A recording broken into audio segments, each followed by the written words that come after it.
শিবরাত্রির সকালে বাঙালির জানা দরকার যে পশ্চিমবঙ্গটা পশ্চিমবঙ্গই আছে না, পশ্চিম বাংলাদেশ ইতিমধ্যে হয়ে গেছে। কলকাতার মেয়র জনাব ফিরহাদ সোহরাওয়ার্দী হাকিম, যিনি তার নিজের বিধানসভা ক্ষেত্রকে মিনি পাকিস্তান বলেন, দাওয়াতে ইসলামের কথা বলেন, অন্য ভিন ধর্মীদেরকে ইসলাম গ্রহণ করার কথা বলেন, সংখ্যালঘুদেরকে মুসলমানদেরকে জনসংখ্যা বাড়িয়ে সংখ্যাগুরু হয়ে যাওয়ার কথা বলেন, তার আমলে এবার কলকাতা শহরে বিশ্বকর্মার ছুটি বাতিল করা হলো এবং বিশ্বকর্মার ছুটি বাতিল করে কলকাতা কর্পোরেশনের স্কুলগুলিতে ঈদ উল ফিতরের ছুটি 2 দিন করা হলো।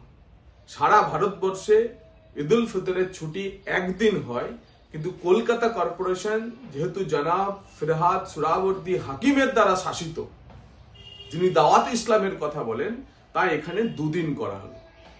কলকাতা কর্পোরেশনের হগ মার্কেটে অবস্থিত কলকাতা কর্পোরেশনের এডুকেশন ডিপার্টমেন্ট বা শিক্ষা দপ্তরের এই বিজ্ঞপ্তিটি প্রত্যেকটি সনাতনী বাঙালির হৃদয়ে ঘা দেবে, মনে অশান্তি সৃষ্টি করবে।